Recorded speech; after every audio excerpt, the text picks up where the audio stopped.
Lo que dice claramente aparece en Adam Smith. Él habló de los sentimientos morales antes de hablar de la riqueza de las naciones. La idea de que el hombre está hecho a la imagen y semejanza de Dios. La idea de la igualdad ante la ley, que también viene de la Biblia. El tema de la propiedad. Todo eso surge de la Biblia, después de todo, y ese es el contexto del capitalismo. Y usted habla de esto tan elocuentemente. Pero en Estados Unidos, su imagen es usted marcando los ministerios diciendo fuera, fuera, fuera, o el video en el que está con la motosierra. ¿Cómo se reconcilia eso? ¿Cómo puede ser esas dos personas, el que habla tan elocuentemente sobre la economía y hablar de las tasas de interés tan detalladamente, y al mismo tiempo ser la persona que no tiene problema en ir al escenario con la motosierra? Bueno, eso es más complejo. Porque es cierto, yo soy un economista profesional, pero tengo algunas partes muy oscuras de mi vida. Por ejemplo, en una época de mi vida fui arquero de soccer. Y eso, por ejemplo, es un factor muy determinante en mi personalidad. Por ejemplo, de los 11 jugadores del equipo, es el único que puede jugar con las manos de manera legal. Al mismo tiempo, es el que se viste distinto. Además, entrena solo, tiene un entrenamiento distinto. Y a diferencia del resto, cuando se equivoca, es gol en contra. Y además es un puesto muy ingrato, porque cuando un arquero salva un gol, es equivalente como a hacer uno. Y cuando un delantero hace un gol, es un gol. Sin embargo, los delanteros valen mucho más que un arquero. Entonces, eso muestra que es un puesto que es muy duro de llevar y que requiere de una personalidad muy aguerrida. Y si vos mirás lo que fue mi campaña electoral, no existe registro histórico de alguien que haya sido tan agredido tan violentamente en una campaña electoral, violando todas las normas de una campaña electoral, donde se han metido con aspectos de mi vida privada, han mentido, me han injuriado, calumniado, injuriado, se han metido con mi hermana, con mis padres, se han metido hasta con mis perros. Es decir, digamos, la peor cloaca del universo está en los medios argentinos. Digo, que fueron funcionales a dos estructuras partidarias enormes para destruir a una persona. Pero esa fuerza que tenía como arquero fue lo que me permitió, digamos, mantenerme en pie, sumado a la contención espiritual, digamos, que representa mi hermana y mi rabino Axel Banish. Eso por un lado. Por otra parte aún más oscura de mi vida, fui cantante de una banda de rock and roll. De hecho, era una banda tributo a los Rolling Stones, y donde básicamente hacíamos cover de los Rolling Stones, hacíamos cosas que parecían canciones, siendo muy generosos, pero la verdad es que con tanto cariño y afecto que les tengo a los Rolling Stones, me pareció que era mejor dejar tanto daño sobre una banda a la que quiero tanto. Pero entonces hay una cuestión histriónica vinculado a eso, y además también tuve una obra de teatro que se llamaba El Consultorio de Milei, y que básicamente era una charla de economía en un formato de terapia de psicología. Y yo creo que toda esa conjunción de elementos en una determinada situación del país permitió que alguien con mis características se volviera popular. De hecho, si tú repasas mis conferencias antes de ingresar a la política, yo entraba como si fuera en un recital de rock and roll,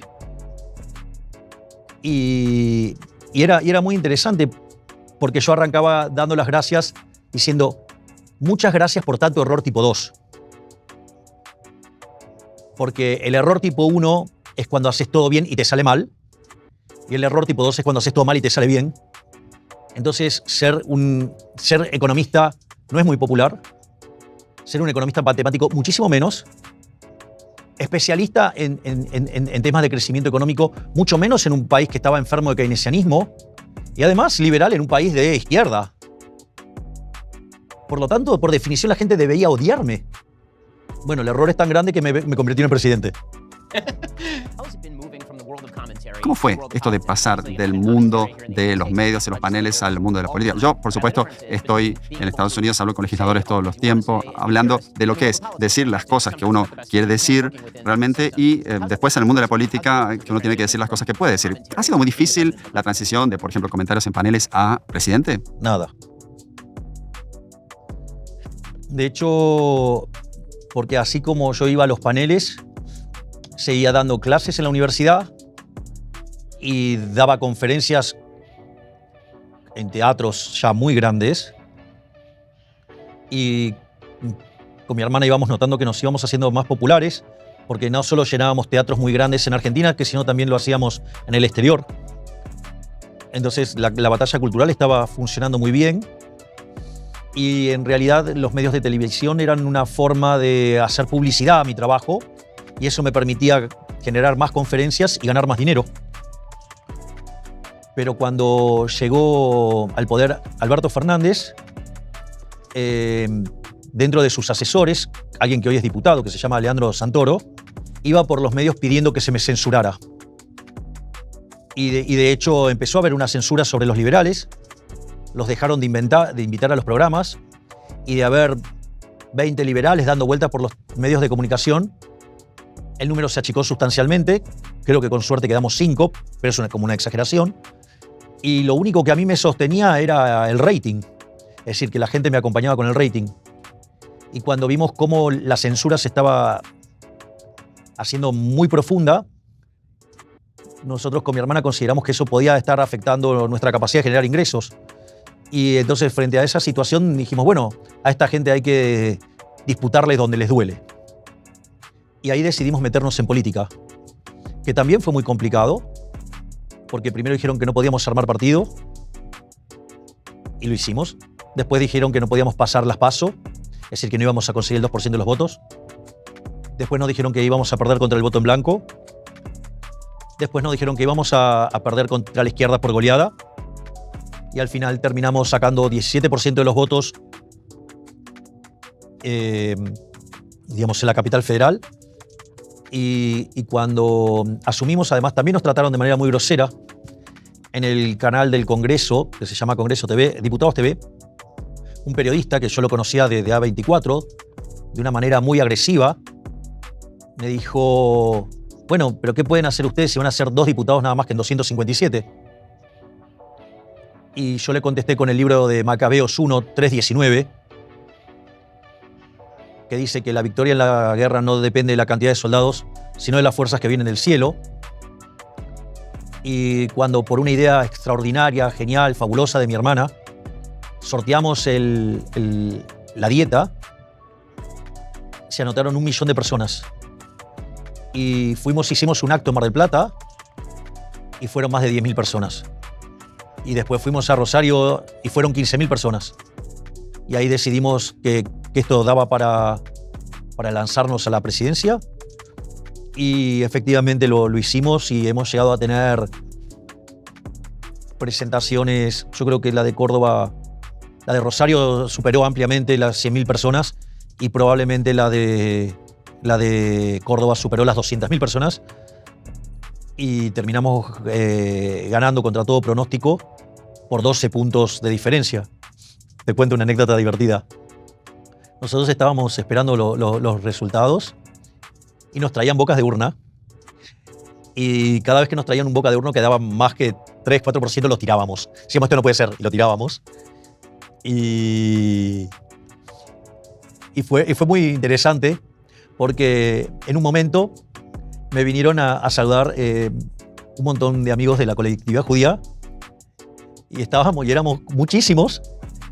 Estábamos todos con nuestra kipá rezando. Y en ese momento me llama quien era la presidente de la Cámara de Diputados, la diputada Cecilia Moró, y me pasa con Sergio Massa y me dice, bueno, que iba a estar saliendo en unos minutos al escenario para reconocer que nosotros habíamos ganado.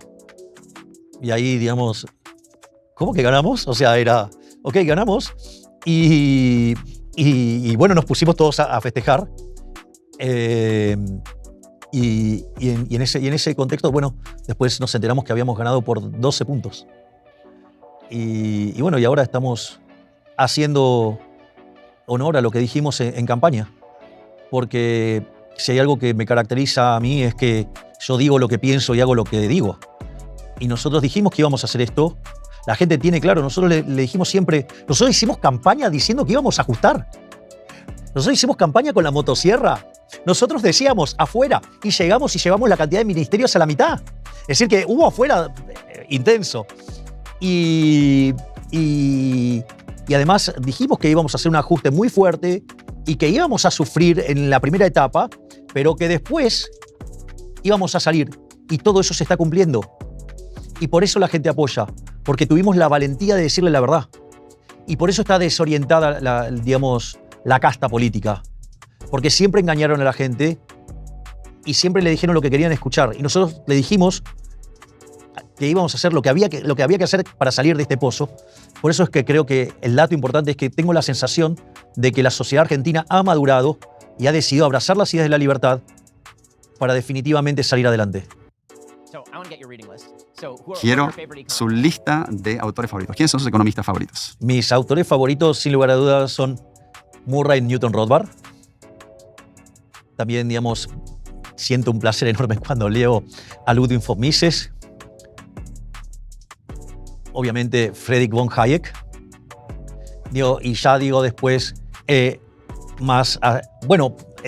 lecturas más amigables, por ejemplo, a Walter Block o a Henry Hazlitt, o ya más en la línea Chicago, leer a Gary Becker, o leer a Milton Friedman, o Robert Lucas Jr., o también otros autores institucionalistas, como el caso de Buchanan. Entonces, diría que ese sería el core central de mis lecturas. O más hacia lo filosófico, como podría ser el caso de Hans-Hermann Hoppe, o ser el caso por ejemplo, de Ayn Rand, o de Robert Nozick. Y obviamente los autores de habla hispana consagrados, como el caso de Alberto Benegas Lynch, hijo, o como el caso de Jesús Huerta de Soto, o Miguel Ángel Bastos. Presidente Milei, última pregunta para usted, porque sé que tiene que seguir corriendo, tiene una agenda muy intensa. Los ojos del mundo están en Argentina y en usted, porque si usted logra transformar a Argentina, esto no va a ser solamente un modelo para el resto de América Latina que está experimentando esa ola rosada y avanzado en la dirección incorrecta, pero también para Occidente, porque Argentina es una buena historia de advertencia, ¿no? Y ustedes y la gente en Argentina puede ser un ejemplo si sigue sosteniendo el problema a pesar del contexto. ¿Y cuáles son sus esperanzas para el futuro? Nosotros estamos convencidos que a pesar del esfuerzo enorme que estamos haciendo, vamos a salir adelante y vamos a crear las bases para que Argentina vuelva a ser grande nuevamente. Y nosotros creemos que eso va a ser una muy importante elección para abandonar las ideas socialistas, o si tú prefieres, estatistas. Para mí son lo mismo. O sea, los estatistas son socialistas de distinto pelaje. Pero yo creo que el caso de Argentina es un caso de estudio, porque si nosotros, frente a una situación tan decadente, logramos revertir esa decadencia abrazando las ideas de la libertad y volvemos a progresar, no solo habremos mejorado la vida de los argentinos, sino que habremos mejorado la vida de toda la humanidad. Y eso es un desafío enorme y por el cual vale la pena seguir peleando hasta la última gota de sangre. Presidente Milei, realmente un honor contar con su presencia. Muchas gracias por este tiempo y, por supuesto, esperamos realmente todo lo mejor para usted. Muchas gracias. Ha sido verdaderamente un placer para mí, Ben. Muchísimas gracias por esta entrevista. Gracias.